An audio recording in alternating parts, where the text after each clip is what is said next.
독일 작은 마을에서 자란 여성이 처음 한국어를 접하고 충격을 받게 되는데요. 주위에서는 한국어를 배워서 도대체 어디에 써먹겠어? 라고 그녀를 한심하게 여겼죠. 하지만 이 한국어가 그녀의 인생을 송두리째 바꿔놓는데요. 과연 그녀에게는 어떤 일이 있었던 걸까요? 지금 바로 시작하겠습니다. 저는 독일 작센주 깊은 숲속 마을에서 태어나 자랐습니다. 라이프치히에서 차로 1시간 떨어진 지도에서도 찾기 힘든 작은 마을이었죠.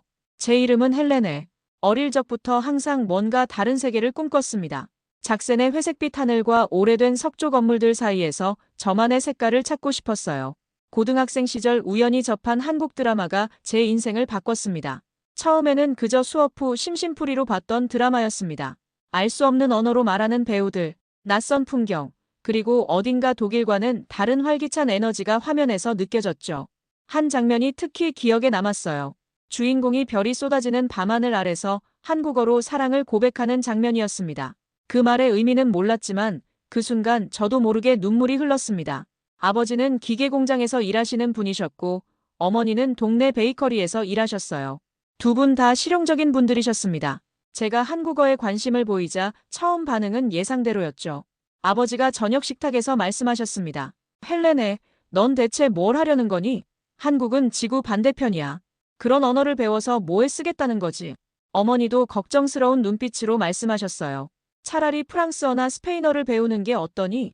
유럽에서 쓸모가 있을 텐데. 하지만 제 마음은 이미 정해져 있었습니다. 부모님 몰래 유튜브로 한국어 자막을 분석하기 시작했어요. 드라마에서 자주 사용되는 표현들을 메모하고 발음을 따라하면서 혼자 공부했죠. 처음에는 안녕하세요, 감사합니다 같은 기본적인 인사말부터 시작했습니다. 발음이 어려워 혀가 꼬일 때도 많았지만 포기하지 않고 매일 조금씩 연습했어요. 제 방은 곧 한글 포스트잇으로 가득 차게 됐습니다. 창문, 책상, 심지어 천장에도 한글 단어들이 붙어 있었죠. 부모님은 처음에는 한때의 취미라고 생각하셨을 겁니다. 하지만 제가 밤늦게까지 한국어 공부를 하는 모습을 보시고 점점 걱정이 커지셨어요. 고등학교를 졸업할 때쯤 저는 라이프치히 대학에 진학해 경영학을 전공하기로 했습니다. 부모님을 안심시키기 위한 선택이었죠. 하지만 한국어에 대한 열정은 식지 않았어요. 복수 전공으로 한국학을 선택했고 여기에 더해 주말마다 시내 사설학원에서 한국어를 배웠습니다. 한국어는 제게 단순한 언어 그 이상이었어요. 독일의 회색빛 일상 속에서 한국어는 저의 희망이었습니다. 한국어를 공부할 때마다 저는 서울의 활기찬 거리, 한강변의 야경, 산과 도시가 어우러진 풍경을 상상했죠. 그곳에 가본 적은 없었지만 마치 제 고향처럼 친숙하게 느껴졌습니다. 대학교 2학년 때 한국어 중급반에서 만난 교수님이 제게 큰 영향을 주셨어요. 김 교수님은 독일에서 20년 넘게 사신 분이셨죠. 교수님은 제 발음을 교정해 주시면서 이렇게 말씀하셨습니다. 헬레네, 당신은 한국어에 타고난 재능이 있어요. 이건 단순한 취미가 아니라 당신의 인생을 바꿀 수 있는 일이에요. 그 말씀이 제 가슴에 깊이 새겨졌습니다. 한국어가 정말 제 인생을 바꿀 수 있을까요? 저는 더욱 열심히 공부했어요. 잠들기 전에는 한국 드라마의 대사를 따라 읽고 아침에 일어나면 한국 노래를 들으며 하루를 시작했습니다. 한국어는 제 일상의 일부가 되었어요. 모르는 사람이 들으면 제가 한국인인 줄 알 정도로 말이죠. 작센의 깊은 숲속 마을에서 태어난 독일 소녀가 서울을 꿈꾸며 한국어를 배우는 모습은 분명 이상해 보였을 겁니다. 하지만 저는 그때 알았어요. 이것이 단순한 취미가 아니라 제 운명이라는 것을요. 한국어는 제게 새로운 세계로 가는 열쇠였습니다. 그리고 그 열쇠로 어떤 문을 열게 될지 저는 그때 아직 모르고 있었죠. 대학 생활이 힘들어질 때마다 저는 한국어 공부에 더 몰두했습니다. 어느 날 친구 마리아가 제 방에 놀러와서 벽에 가득한 한글 포스트잇을 보더니 신기한 제안을 했어요. 너 이렇게 열심히 하는 모습, 다른 사람들도 보면 좋아할 것 같아. 유튜브에 올려봐. 독일 소녀가 한국어 배우는 과정을 말이야. 처음에는 웃으며 거절했습니다. 제가 뭐라고 영상을 찍나요? 그저 평범한 독일 소녀일 뿐인데. 하지만 마리아의 말이 제 머릿속에 계속 맴돌았어요.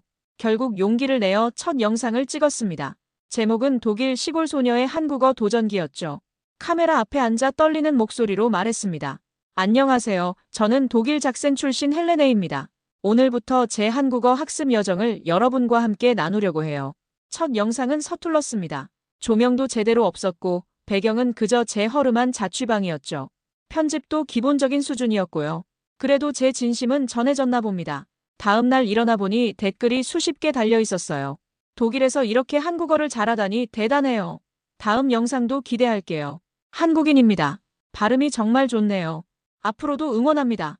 댓글을 읽으며 눈물이 났습니다. 멀리 한국에 있는 분들이 제 노력을 알아봐 주시다니 정말 감동이었어요. 더 열심히 해야겠다는 생각이 들었죠. 두 번째 영상부터는 좀 더 구체적인 내용을 담았습니다. 한국어 공부법, 제가 좋아하는 한국 드라마, 발음 연습 방법 등을 소개했어요. 일주일에 2번 꾸준히 영상을 올렸습니다. 구독자 수는 1000명, 2000명, 5000명으로 늘어갔죠. 특히 한국 구독자들의 반응이 뜨거웠습니다. 제가 작센 마을의 풍경을 소개하면서 한국어로 설명하는 영상이 인기가 많았어요. 서로 다른 문화를 공유하는 과정이 많은 분들께 신선하게 다가갔나 봅니다. 유튜브를 시작한 지 6개월쯤 되었을 때 첫 수익이 발생했습니다. 이메일로 알림이 왔을 때 믿기지 않았어요. 300만 원. 제가 일부러 돈을 벌려고 시작한 일은 아니었지만 이렇게 제 취미가 수입으로 이어지다니 정말 놀라웠습니다. 부모님께 이 소식을 전했을 때 처음으로 부모님의 표정이 바뀌는 걸 봤어요. 특히 아버지는 제 핸드폰 화면에 찍힌 금액을 보고 안경을 고쳤으며 말씀하셨습니다. 헬레네, 내가 그렇게 열심히 한 일이 이런 결과로 이어지다니. 아빠가 좀 무시했던 것 같아 미안하구나. 어머니도 제 어깨를 토닥이며 웃으셨어요. 우리 딸, 엄마는 항상 내가 특별하다고 생각했어. 이제 세상 사람들도 그걸 알아보는구나. 그날 이후로 부모님은 제가 방에서 영상을 찍을 때 방해하지 않으셨습니다. 오히려 좋은 조명을 사주시고 가끔은 영상에 필요한 소품도 만들어주셨죠. 한국어에 대한 아버지의 시선도 달라졌어요. 아버지가 저녁 식사 중에 물으셨습니다. 헬레네, 한국에는 어떤 자동차 회사들이 있니? 저는 기아, 현대 같은 기업들을 설명해드렸죠. 아버지는 고개를 끄덕이며 듣고 계셨어요. 기계 공장에서 일하시던 아버지에게는 자동차 산업이 흥미로운 주제였나 봅니다. 유튜브 채널이 성장하면서 제 자신감도 함께 커졌습니다. 더 이상 숨어서 한국어를 공부하는 소녀가 아니었어요. 이제는 두 문화를 연결하는 다리 역할을 하고 있다는 자부심이 생겼습니다. 독일어와 한국어를 오가며 영상을 만들었고 점점 더 많은 사람들이 제 채널을 찾아주셨어요. 가장 감동적인 순간은 한국의 한 시청자분이 보내주신 메시지였습니다. 헬레네님 덕분에 저도 독일어를 배우기 시작했어요. 언젠가 작센에 가서 헬레네님을 만나는 게 제 꿈이 되었습니다. 이 메시지를 읽고 깨달았습니다. 제가 시작한 작은 도전이 다른 사람의 인생에도 영향을 미치고 있다는 사실을요. 한국어 하나로 이렇게 많은 것이 바뀔 수 있다니 정말 믿기지 않았습니다. 그리고 이것은 시작에 불과했죠. 제 인생의 더 큰 변화는 아직 오지 않았으니까요. 채널이 성장하면서 구독자들의 요청이 많아졌습니다. 헬레네, 이제 직접 한국에 가서 경험해보는 건 어떨까요? 솔직히 저도 그 생각뿐이었어요. 드라마와 책으로만 접하던 한국을 실제로 경험하고 싶었죠. 마침 대학을 졸업한 시점이었고 워킹홀리데이 비자를 신청할 수 있는 나이였습니다. 비자 신청부터 항공권 예약까지 모든 과정을 영상으로 담았어요. 구독자들은 제 여정에 함께하는 느낌이었나 봅니다. 떠나기 전날 영상의 조회수는 제 채널 역대 최고를 기록했죠. 인천공항에 도착했을 때의 느낌을 잊을 수 없습니다. 심장이 터질 것 같았어요. 이제 정말 한국에 왔구나. 그동안 화면으로만 보던 한글이 공항 곳곳에 살아 숨쉬고 있었습니다. 입국 심사를 받으며 처음으로 실제 한국인과 한국어로 대화했어요. 도착 후 첫날은 정신없이 지나갔습니다. 미리 예약해둔 원룸으로 향했죠. 서울 마포구의 작은 원룸이었어요. 문을 열고 들어가자마자 느낀 것은 공간의 효율성이었습니다. 작지만 필요한 모든 것이 완벽하게 갖춰져 있었어요. 특히 보일러 시스템이 신기했습니다. 바닥이 따뜻해지는 온돌 문화라니 독일의 라디에이터와는 완전히 달랐죠. 첫날 저녁 용기를 내어 근처 편의점에 갔습니다. 드라마에서 자주 보던 그 편의점이 실제로 눈앞에 있다니 믿기지 않았어요. 문을 열자 점원이 반갑게 인사했습니다. 안녕하세요. 저도 긴장한 목소리로 안녕하세요라고 답했죠. 삼각김밥, 도시락, 라면 등 다양한 음식들을 구경했어요. 결국 김치찌개, 컵라면과 삼각김밥을 골랐습니다. 원룸으로 돌아와 영상 촬영을 시작했어요. 여러분, 드디어 한국에 왔어요. 지금 제 손에 들린 이것 보이시나요? 삼각김밥이에요. 드라마에서만 보던 그 삼각김밥이 제 손에 있다니 믿기지 않네요. 라면을 끓이는 과정도 담았습니다. 뜨거운 물을 붓고 기다리는 동안 창밖으로 보이는 서울의 야경을 카메라에 담았어요. 불빛이 반짝이는 도시의 모습이 너무나 아름다웠습니다. 이제 저는 정말 드라마 속 주인공이 된 기분이었어요. 다음 날 아침 병원에 가야 했습니다. 외국인 등록을 위한 건강검진이 필요했거든요. 걱정했던 것과 달리 병원 예약은 스마트폰 앱으로 간단히 해결됐어요. 병원에 도착해서도 놀랐습니다. 접수, 진료 결과까지 모든 과정이 신속하게 이루어졌어요. 의사 선생님은 유창한 영어로 저를 안심시켰고 필요한 검사들을 빠르게 진행했습니다. 가장 놀란 것은 검사 결과가 바로 그 자리에서 나온다는 점이었어요. 독일에서는 보통 결과를 기다리는데 일주일 정도 걸리는데 여기서는 몇 시간이면 충분했습니다. 더욱 놀라운 건 처방전이 자동으로 근처 약국으로 전송된다는 사실이었어요. 종이 처방전을 들고 다닐 필요가 없었죠. 외국인 등록증을 받은 후 본격적인 서울 생활이 시작됐습니다. 지하철은 또 다른 충격이었어요. 3분마다 오는 전철, 모든 역에 설치된 스크린도어, 그리고 깨끗한 시설까지 독일의 대중교통과는 비교할 수 없을 정도였습니다. 유튜브 채널 덕분에 한국에서도 기회가 찾아왔어요. 한 방송국에서 연락이 와서 외국인 시각에서 바라본 한국 문화를 소개하는 코너에 출연해달라고 했습니다. 그곳에서 만난 PD님이 제 한국어 실력을 높이 평가해 주셨고 프리랜서 통번역 일도 소개해 주셨어요. 서울에서의 매일은 새로운 발견의 연속이었습니다. 배달 문화는 특히 충격적이었어요. 밤늦게까지 거의 모든 음식을 주문할 수 있다니 독일에서는 상상도 할 수 없는 일이었죠. 처음으로 배달 앱을 사용해 치킨을 주문했을 때의 기쁨은 말로 표현할 수 없었습니다. 한국에 온 지 한 달쯤 지났을 때 문득 깨달았어요. 이곳은 더 이상 낯선 나라가 아니라는 것을요.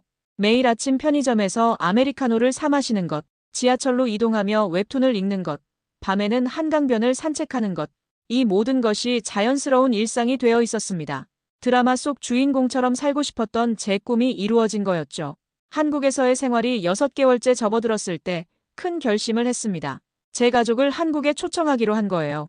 유튜브 수익과 프리랜서 통번역 일로 경제적 여유가 생겼고 무엇보다 부모님과 여동생 에밀리에게 제가 사랑하는 이 나라를 직접 보여주고 싶었습니다. 에밀리에게 먼저 연락했어요. 에밀리, 한국에 놀러 올래? 여기 정말 내가 좋아할 만한 곳이야. 에밀리는 대학에서 물리학을 공부하는 활발한 성격의 여동생이었습니다. 저와는 달리 실용적인 면에서는 부모님을 닮았지만 새로운 경험에 대한 호기심만큼은 저를 닮았죠. 정말? 언니가 그렇게 좋아하는 곳이라면 꼭 가보고 싶어. 부모님을 설득하는 일은 생각보다 쉬웠습니다. 아버지는 은퇴를 앞두고 계셨고 어머니도 휴가를 내실 수 있는 상황이었어요. 무엇보다 제가 유튜브로 성공한 모습을 보시고 한국에 대한 호기심이 생기셨나 봅니다. 비행기 표를 예약하고 숙소도 준비했습니다. 제 원룸 근처에 게스트하우스를 찾아 예약했어요. 부모님과 에밀리가 오기 전에 서울의 모든 명소를 정리하고 방문 계획을 세웠습니다. 설렘과 긴장이 교차했어요. 과연 그들도 제가 느낀 감동을 같이 느낄 수 있을까? 드디어 그날이 왔습니다. 인천공항에서 가족들을 기다리는 동안 심장이 터질 것 같았어요. 출구로 나오는 사람들 사이에서 에밀리의 금발머리가 보였습니다. 에밀리, 부모님, 여기에요. 우리는 공항에서 얼싸안았습니다. 부모님은 피곤해 보이셨지만 에밀리의 눈은 이미 호기심으로 가득 차 있었어요. 캐리어를 끌고 공항철도로 향했습니다. 에밀리가 놀란 눈으로 물었어요. 이게 지하철이야? 독일 것보다 훨씬 깨끗하고 현대적이네. 맞아. 여기 지하철은 3분마다 와. 독일보다 2배는 빠르지. 에밀리는 지하철 안내 시스템에 감탄했습니다. 모든 정보가 한국어, 영어, 중국어, 일본어로 안내되는 것이 특히 인상적이었나 봐요. 서울역에 도착해서 갈아타는 동안 에밀리는 끊임없이 사진을 찍었습니다. 숙소에 짐을 풀고 잠시 쉰 후 우리는 근처 편의점으로 향했어요. 부모님은 24시간 영업하는 편의점 문화에 놀라셨습니다. 아버지가 삼각김밥을 집어들며 말씀하셨어요. 이런 포장은 처음 보는구나. 어떻게 여는 거지? 제가 포장 뜯는 법을 보여드렸습니다. 아버지는 한 입 베어 물고 놀라운 표정을 지으셨어요. 맛있잖아. 이게 길거리 음식이라고? 독일의 패스트푸드보다 훨씬 건강해 보이는데. 어머니는 도시락 코너에서 다양한 반찬들을 구경하셨습니다. 특히 김치에 관심을 보이셨어요. 어머니는 요리하는 것을 좋아하셔서 한국 음식의 색다른 맛과 향에 호기심이 많으셨죠. 다음 날, 우리는 본격적인 서울 투어를 시작했습니다. 첫 목적지는 경복궁이었어요. 에밀리는 화려한 궁궐 건축에 감탄했고 부모님은 수백 년 된 건물들이 현대 도시와 조화를 이루는 모습에 감명받으셨습니다. 점심으로는 삼겹살을 선택했어요. 테이블에 놓인 생고기를 보고 에밀리가 의아해했습니다. 이걸 어떻게 먹는 거야? 직접 구워 먹는 거야. 한국 식당의 묘미지. 고기를 구워 쌈을 싸먹는 방법을 알려주었습니다. 처음에는 서툴렀지만 금세 요령을 터득한 에밀리가 기뻐했어요. 이거 정말 맛있다. 고기도 신선하고 상추랑 같이 먹으니 느끼하지도 않고. 오후에는 한국의 의료 시스템을 체험하기로 했습니다. 아버지가 최근 혈압 때문에 걱정이 있으셨거든요. 스마트폰 앱으로 근처 병원을 예약하고 함께 방문했습니다. 접수부터 진료까지 모든 과정이 신속하게 진행되는 것을 보고 가족들은 놀라워했어요. 의사 선생님이 영어로 친절하게 설명해 주셨고 필요한 검사들도 바로 그 자리에서 이루어졌습니다. 1시간도 안 되어 아버지의 건강 상태를 정확히 알 수 있었어요. 약국에서도 역시 처방전 없이 바로 약을 받을 수 있었죠. 아버지가 감탄하며 말씀하셨어요.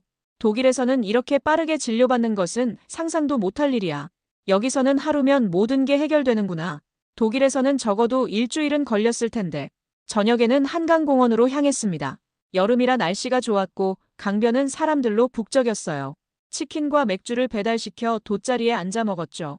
배달 문화는 가족 모두에게 신선한 충격이었습니다. 에밀리가 감탄했어요. 공원에 음식을 배달해준다니 이건 정말 꿈 같은 서비스야. 아버지는 한강을 바라보며 생각에 잠기셨습니다. 이런 도시 계획은 정말 대단하구나. 강을 중심으로 도시가 발전하고 사람들이 자연스럽게 이용할 수 있게 만들다니. 다음 날은 쇼핑을 하기로 했습니다.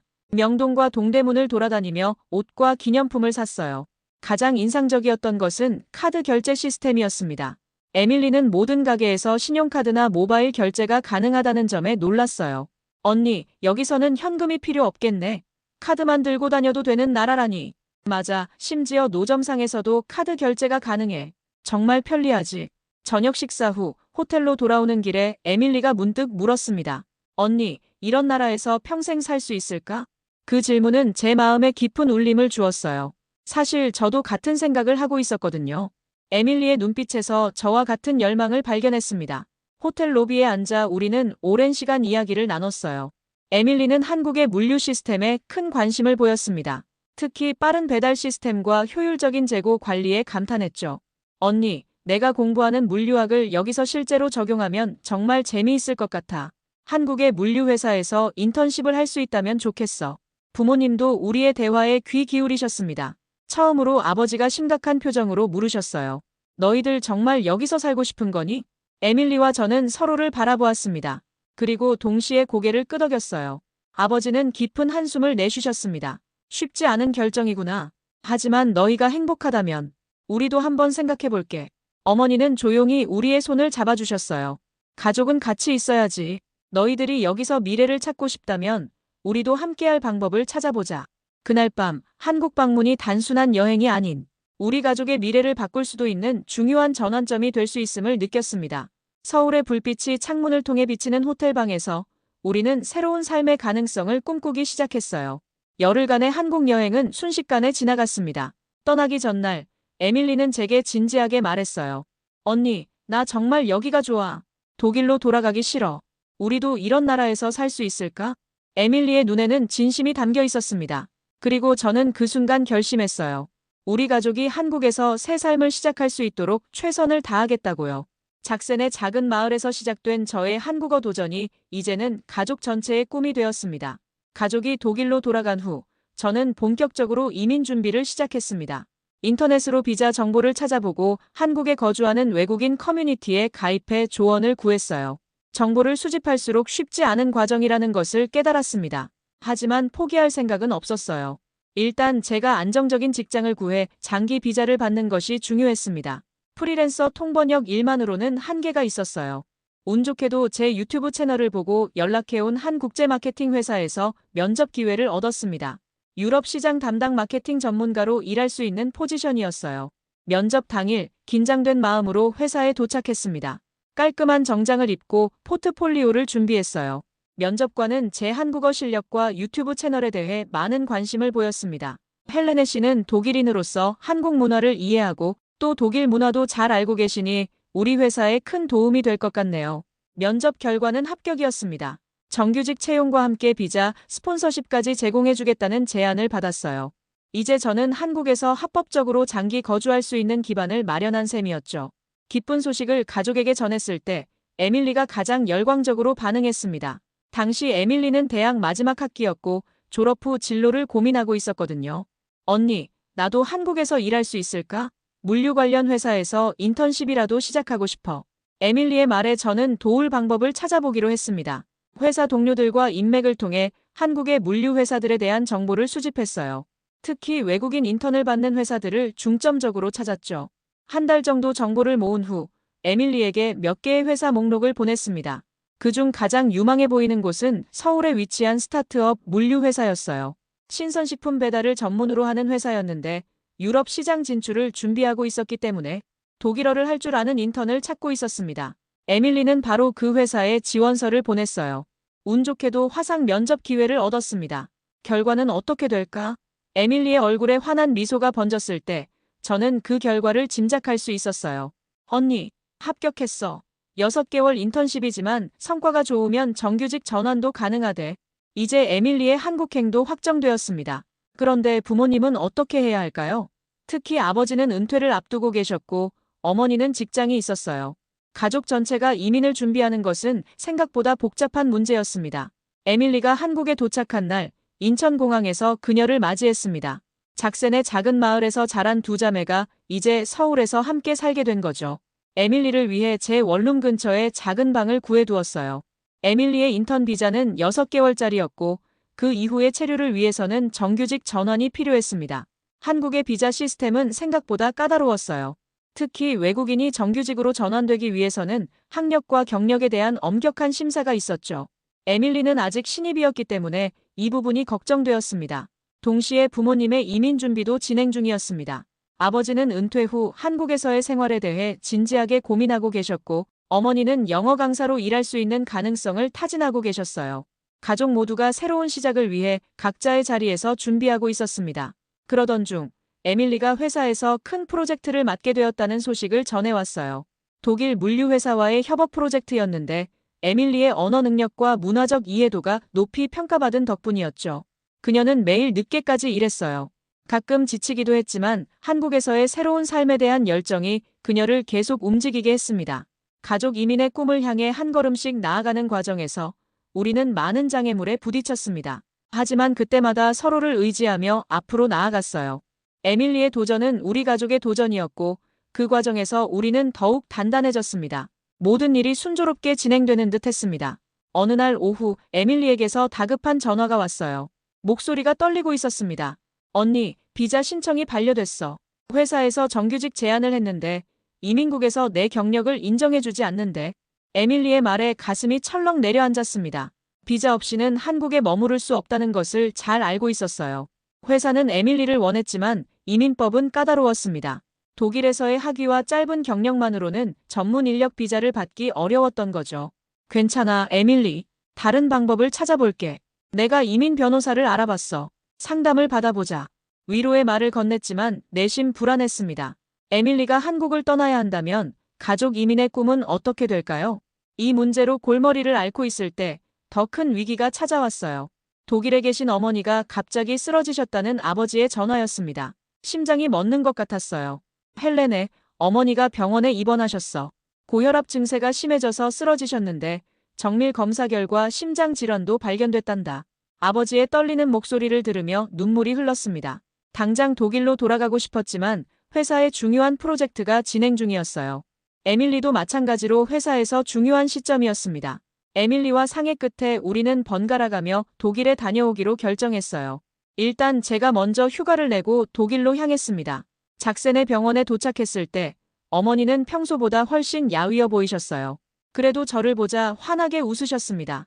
우리 딸, 여기까지 오느라 고생했구나. 걱정 마, 엄마는 괜찮아. 하지만 의사의 설명은 달랐습니다. 어머니의 상태는 생각보다 심각했고 지속적인 치료와 관리가 필요했어요. 이 상황에서 가족 이민은 더욱 복잡해졌습니다. 독일에서 일주일을 보내며 어머니를 돌봤습니다. 병원 시스템은 효율적이었지만 한국에서 경험한 것과는 많이 달랐어요. 검사 결과를 받기까지 몇 일이 걸렸고 병원 예약도 몇 주 후로 잡혀 있었습니다. 문득 한국의 의료 시스템이 그리워졌어요. 어머니의 상태가 안정되자 저는 한국으로 돌아갔습니다. 에밀리가 다음으로 독일에 다녀오기로 했어요. 한국에 돌아온 후 저는 회사와 병원에서 일하는 동료에게 어머니의 상황을 설명했습니다. 그분이 예상치 못한 제안을 해주셨어요. 헬레네 씨, 어머니께서 의료 관광 비자로 한국에 오시는 건 어떨까요? 한국의 의료 시스템이 더 빠르고 효율적일 수 있어요. 특히 심장 질환 치료는 한국이 세계적인 수준이거든요. 그 말에 희망이 생겼습니다. 의료 관광은 비자 문제도 상대적으로 쉽게 해결할 수 있었고 어머니의 건강 문제도 함께 관리할 수 있는 방법이었어요. 다음 날 바로 아버지에게 이 제안을 전했습니다. 처음에는 의아해하셨지만 한국 의료 시스템에 대한 자세한 설명을 들으시고 진지하게 고려하시기 시작했어요. 어머니도 이 제안에 관심을 보이셨습니다. 가족이 모두 함께할 수 있다는 점이 가장 큰 매력이었죠. 가족은 같이 있어야지 헬레네. 엄마도 너희들이 있는 곳에서 치료받고 싶어. 의료 관광 비자를 통해 부모님이 한국에 오실 수 있다면 에밀리의 비자 문제도 다시 도전해 볼 수 있었습니다. 이 위기가 오히려 가족 이민의 새로운 기회가 될 수도 있었어요. 한국으로 돌아온 에밀리와 함께 구체적인 계획을 세웠습니다. 먼저 서울의 여러 병원에 어머니의 상태를 설명하고 상담을 요청했어요. 몇몇 병원에서 긍정적인 답변이 왔고 그중 한 병원의 원장님이 직접 화상 상담을 제안하셨습니다. 화상 상담 당일 부모님은 독일 병원에서 저와 에밀리는 서울에서 참여했어요. 의사 선생님은 어머니의 상태를 꼼꼼히 확인하신 후 한국에서 치료가 가능하다고 말씀하셨습니다. 비자 문제도 긍정적으로 진행되었어요. 의료 관광 비자는 상대적으로 쉽게 발급받을 수 있었고 어머니의 상태에 따라 연장도 가능했습니다. 아버지는 보호자 자격으로 함께 오실 수 있었고요. 이제 마지막 결정만 남았습니다. 가족회의를 통해 최종 결정을 내리기로 했어요. 화상으로 연결된 네 사람의 얼굴에는 긴장과 기대가 교차했습니다. 어머니가 먼저 입을 여셨어요. 우리 가족이 함께 있는 게 가장 중요해. 한국에서 치료받으면서 너희들과 함께 지내고 싶어. 아버지도 고개를 끄덕이셨습니다. 용기를 내보자. 이 나이에 새로운 시작을 하는 건 쉽지 않지만 가족을 위해서라면. 그렇게 우리 가족의 한국행이 결정되었습니다.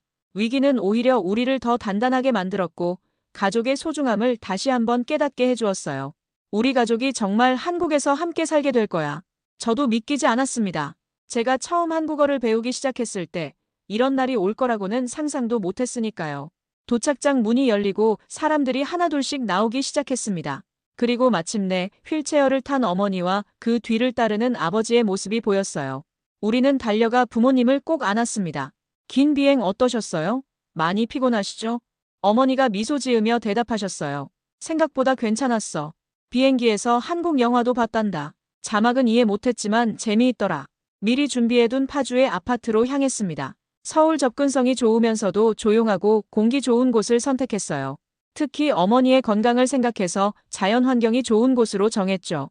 아파트에 도착하자 부모님은 놀란 표정을 지으셨습니다.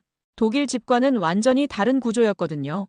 아버지가 바닥을 만져보시더니 놀라워하셨어요. 바닥이 따뜻하구나. 이게 온돌이라는 건가? 맞아요, 아빠. 한국의 전통 난방 시스템이에요. 겨울에 정말 좋을 거예요. 어머니는 작은 방들을 하나하나 둘러보셨습니다. 부엌에 들어서자 더욱 놀라워하셨어요. 이렇게 작은 공간에 모든 게 다 있네. 정말 효율적이구나. 집 구경을 마치고 저는 어머니를 위해 미리 준비해둔 된장찌개를 데웠습니다. 독일에 있을 때부터 한국 음식을 종종 해드렸기 때문에 부모님은 이미 된장과 김치 맛에 어느 정도 익숙해지셨어요. 식탁에 앉은 가족의 모습이 꿈만 같았습니다. 다음 날 어머니는 종합검진을 받았고 놀랍게도 그날 오후에 모든 결과가 나왔어요. 독일에서는 일주일 이상 기다려야 했던 검사 결과가 단 몇 시간 만에 나온 것에 부모님은 정말 놀라셨습니다. 의사 선생님은 어머니의 상태를 자세히 설명해 주셨고 한국에서 가능한 치료 방법도 제시해 주셨어요. 어머니도 의사에게 궁금한 점을 영어로 질문하셨습니다. 선생님은 어머니의 모든 질문에 친절하고 상세하게 답변해 주셨어요. 특히 한국의 고혈압 관리 방법과 심장 건강에 좋은 한식 식단에 대한 조언도 해주셨죠. 상담을 마치고 나오는 길에 어머니가 눈시울을 붉히셨습니다. 의사 선생님이 정말 친절하더구나. 독일에서는 이렇게 자세히 설명해주는 의사를 만나기 어려웠어. 그날부터 어머니의 치료가 시작되었습니다. 매주 병원을 방문하고 약을 복용하며 한국식 식단으로 건강관리를 시작하셨어요. 놀랍게도 몇 주 만에 어머니의 상태가 눈에 띄게 좋아지기 시작했습니다. 어느 날 아침 어머니가 환하게 웃으며 말씀하셨어요. 헬레네, 요즘 몸이 훨씬 가벼워진 것 같아. 한국 음식이 정말 약보다 낫구나. 어머니가 특히 좋아하신 음식은 된장찌개와 나물이었습니다. 처음에는 낯설어 하셨지만 점점 한국 음식의 맛에 익숙해지셨어요. 저는 어머니를 위해 매일 다양한 한식을 만들었고 어머니도 점차 한식 조리법을 배우기 시작하셨습니다. 아버지도 한국 생활에 적응하기 시작하셨어요. 처음에는 언어 장벽 때문에 힘들어하셨지만 근처 노인정에서 바둑을 두시며 한국 어르신들과 교류하기 시작하셨습니다. 말이 통하지 않아도 바둑판을 사이에 두고 웃음을 나누는 모습이 정말 보기 좋았어요. 에밀리는 새로운 회사에서 인턴십을 시작했습니다. 이전 회사보다 규모는 작았지만 스타트업 분위기가 에밀리에게 잘 맞았어요. 특히 한국의 빠른 업무 속도와 혁신적인 사고방식에 매료되었죠. 저는 회사에서 승진하여 팀장이 되었습니다. 독일과 유럽 시장을 담당하는 팀을 이끌게 된 거죠.